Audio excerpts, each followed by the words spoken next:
Dans l'actualité du 13h15, les sénatoriales se préparent au mieux dans la région du Nord. Le CDP sonne la mobilisation de ses conseillers. L'objectif étant une victoire éclatante du parti au soir du 28 juillet prochain. Et puis, en Égypte, le spectre de la violence lié au coup d'État contre Mohamed Morsi a atteint un autre niveau ce matin. Une bombe a explosé très tôt ce matin dans un commissariat de police à Mansoura, une province située au nord du Caire. 3 personnes auraient été tuées et une quinzaine d'autres blessées. Mesdames, Messieurs, bonjour et ravi de vous retrouver. Le CDP prépare activement les élections sénatoriales dans la région du Nord. Le parti au pouvoir vient de sonner la mobilisation de ses militants et responsables pour une victoire du parti le 28 juillet prochain. Le premier responsable du parti dans le Nord, Yacouba Bari, s'est donc rendu dans les 4 provinces de la région pour la bonne cause. Jacques Lamissa Tarpaga. Le Congrès pour la démocratie et le progrès CDP bat le rappel de ses troupes pour les élections sénatoriales du 28 juillet prochain. Les responsables du parti dans la région du Nord ont rencontré les conseillers municipaux et les militants de Titao, Yako, Goursi et Waïgouya. Partout, l'ordre du jour était le même. Nous sommes allés les rencontrer autour de 4 points. Nous avions fait un bilan des élections au niveau de la région, municipale et législative. Nous leur avons donné des informations relatives au Sénat. En 3e point, des informations relatives donc à la liste que le CDP présente au niveau de la région, de donner les méthodes pour le système de votation qui a été mis en place pour ces élections sénatoriales. Il a également été question du travail que la coordination CDP de la région du Nord doit accomplir pour l'atteinte des objectifs du parti. Avec 1265 conseillers municipaux, le CDP espère être plébiscité dans la région du Nord où il présente 6 candidats, dont 3 titulaires et 3 suppléants. Après leur sortie officielle, le Premier ministre dîne avec ses filleuls. Eux, ce sont les élèves de la 25e promotion de l'ISTIC, l'Institut des sciences et techniques de l'information.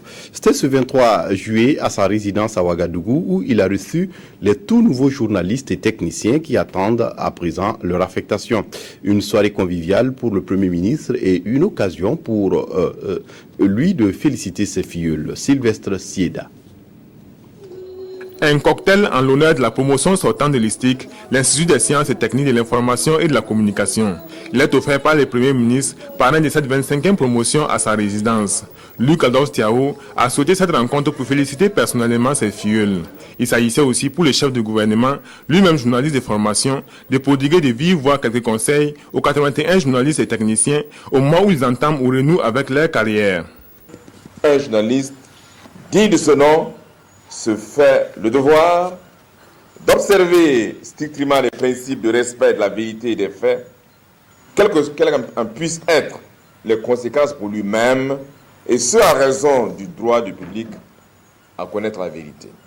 Animateur de toute la chaîne de la vie de la nation, il vous appartient d'observer un professionnalisme rigoureux, de sorte à promouvoir, concilier toutes les contradictions de la société dans ses besoins d'expression.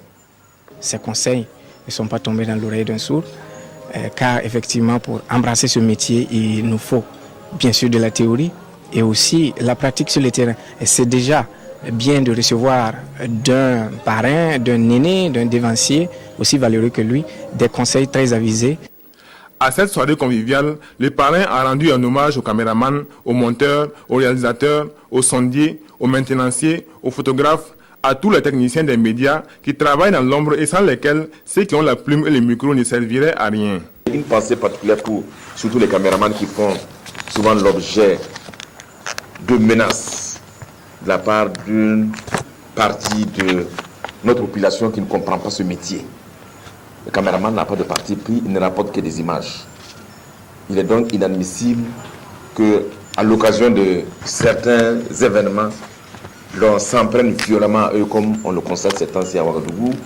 Le Premier ministre dit imprégné des doléances faites par ses filleuls lors de la sortie officielle de promotion le 18 juillet dernier. Les conditions difficiles d'études à l'ISTIC vont trouver progressivement des solutions, foi de Bayon Luc Adolphe Tiao. Il les rassure en outre, en même temps que l'ensemble des travailleurs des médias privés et publics et de la communication institutionnelle, que le gouvernement travaille à l'amélioration de leurs conditions de vie et de travail. Avant de dire au revoir et souhaiter bon vent à la 25e promotion de l'ISTIC, le parrain lui a remis une somme de 2 millions de francs CFA.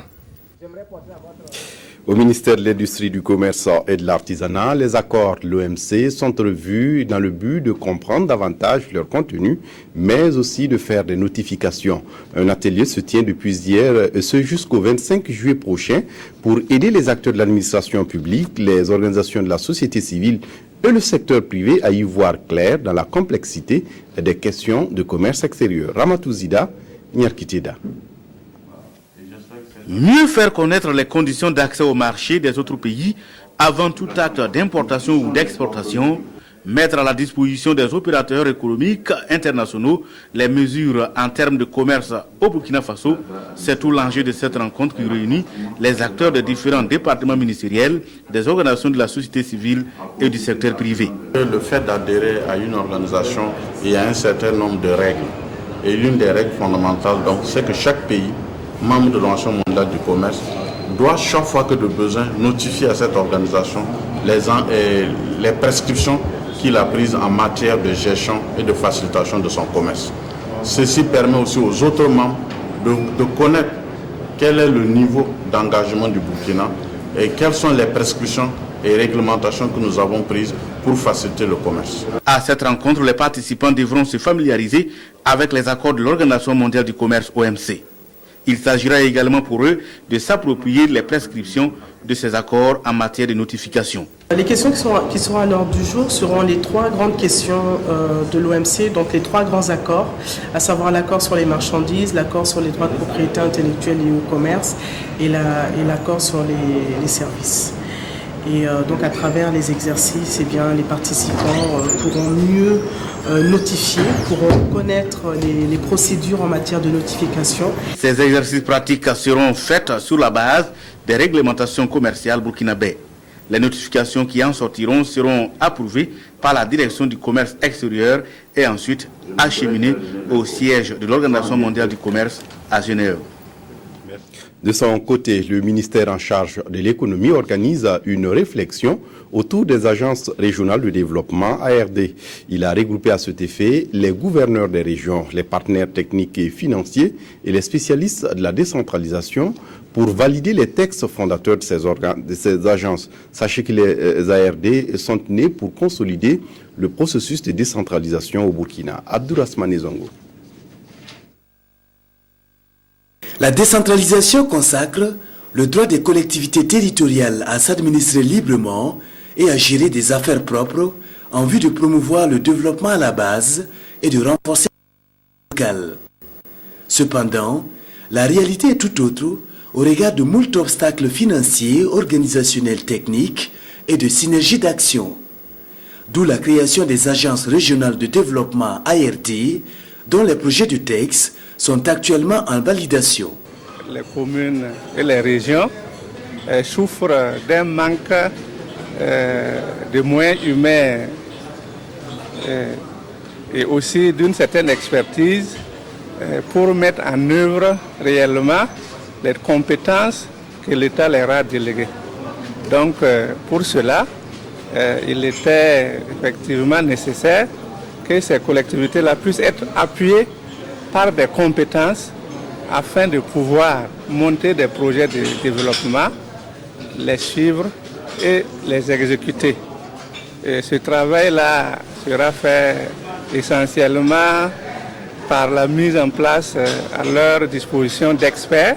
En tant qu'outil de développement local et régional, les ARD visent à accompagner et consolider le processus de décentralisation dans les 13 entités territoriales du Burkina Faso.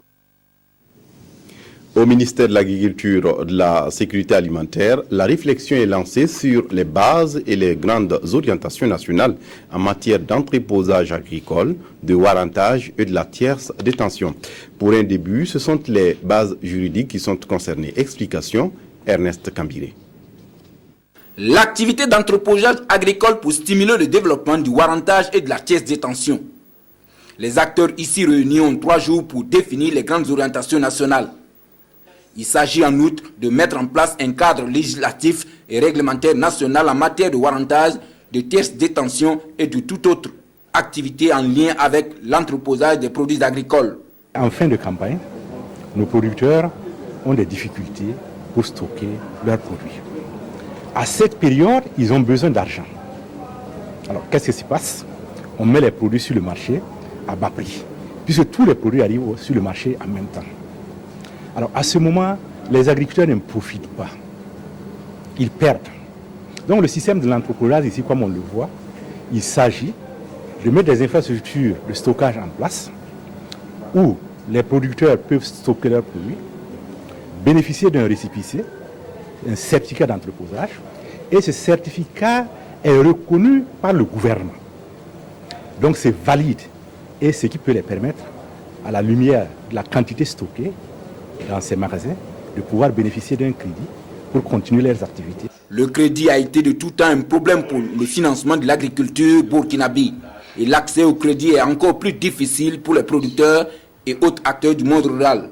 Partagez alors les expériences et les bonnes pratiques qui pourront constituer les orientations nationales sur la base desquelles les documents et tests nationaux qui devront régir l'entreposage agricole, la pièce détention et le warrantage est très attendu. Cette pratique a été promue depuis des années par des ONG essentiellement, mais aussi par certains projets et programmes du département de l'agriculture. Donc il s'agira pour les experts de vraiment faire le point de l'ensemble de ces pratiques, de tirer les bonnes leçons pour permettre au gouvernement d'avoir vraiment un cadre d'orientation en matière d'entreposage agricole. Autre attente, la définition d'une feuille de route pour la mise en œuvre du warrantage de la terre détention au Burkina Faso pour améliorer la sécurité alimentaire des producteurs et leurs revenus grâce à une meilleure commercialisation des produits agricoles. La capitale burkinabé abrite depuis ce 23 juillet 2013 une importante réunion des directeurs du patrimoine culturel et des musées des 15 États membres de la CEDEAO visant l'adoption d'un plan d'action commun pour la préservation et le développement du patrimoine culturel. On se rappelle, le choc ressenti a été grand après la destruction de biens culturels par des groupes islamistes dans le nord du Mali, notamment à Tombouctou. C'est pourquoi l'un des domaines prioritaires de ce plan d'action est la protection, la préservation et la promotion ainsi que le développement du patrimoine culturel, matériel et immatériel des pays membres de la CEDEAO. Yolande Lompo. Ces directeurs du patrimoine culturel et des musées de 15 pays membres de la zone CEDEAO veulent adopter un plan d'action commun pour une meilleure préservation et un meilleur développement du patrimoine culturel. Et au regard des récents événements qui ont provoqué la destruction des richesses culturelles de la région et aggravé davantage les problèmes de conservation du patrimoine, au cours de ces 4 jours de travaux, ces experts rechercheront des solutions durables pour prévenir toute nouvelle destruction massive du patrimoine culturel, mais également les voies et moyens pour inscrire davantage les sites de la région sur la liste du patrimoine mondial. Qui dit patrimoine dit véritablement fondement de nos cultures. Parce que aujourd'hui, vous le savez, tous les pays africains ont véritablement pris en compte la dimension culture dans le développement. Et de ce point de vue, il est important que nous puissions échanger les bonnes pratiques en matière de valorisation de tous les aspects, de toutes les expressions culturelles de nos différents pays. Il s'agit maintenant d'harmoniser et de voir quels sont les problèmes résiduels qui existent toujours et nous permettre en tout cas de lever tous ces obstacles-là et permettre véritablement à la culture d'être non seulement prise en compte dans les politiques et plans de développement, mais de jouer véritablement le rôle qui est le sien. Dédié au développement des musées et à la valorisation du patrimoine culturel, le programme des musées de l'Afrique de l'Ouest WAMP a été créé en 1982. Il est attendu de cette première rencontre des professionnels du patrimoine africain des propositions concrètes dans le but de préparer la 5e conférence des ministres de la culture de la CEDEAO prévue pour se tenir à Niamey en 2014. Les 7e Jeux de la francophonie Nice 2013 se déroulent dans la première moitié du mois de septembre 2013. À quelques jours de ce rendez-vous sportif et artistique de la jeunesse francophone, les groupes burkinabés se préparent. C'est le cas de la compagnie Tamadia de Bobo Dioulasso qui peaufine sa création à l'Institut français de Bobo Dioulasso. Évariste Kombari est allé voir ses répétitions, compte rendu. Nous sommes à l'Institut français de Bobo Dioulasso. Ici, dans cet espace qui lui a été gracieusement offert, la compagnie Tamadia est en résidence de création. En route pour les Jeux de la francophonie Nice 2013, interprètes, chorégraphes sont regardants sur les détails. La musique, la gestuelle, rien ne laissé au hasard. Les mouvements doivent être huilés.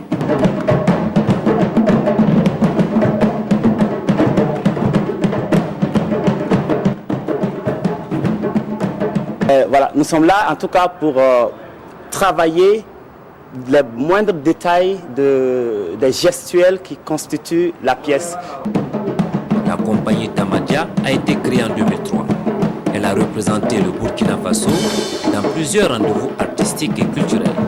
La pièce qui sera présentée à Nice 2013 est baptisée Errance, une double interrogation de la jeunesse sur la voie à prendre.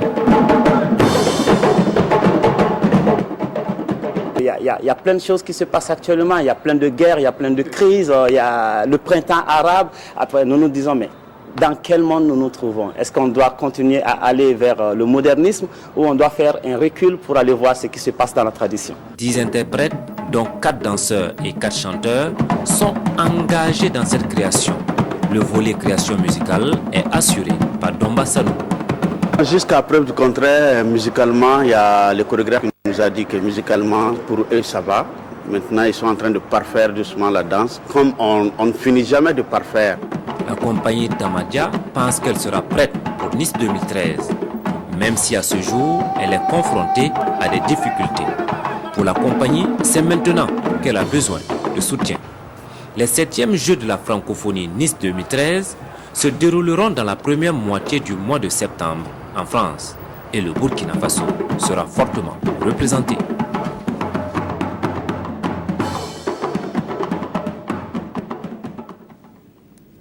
Voilà, c'est la fin de cette édition. Merci de l'avoir suivi. Très bonne suite de programmes sur la RTB. Au revoir.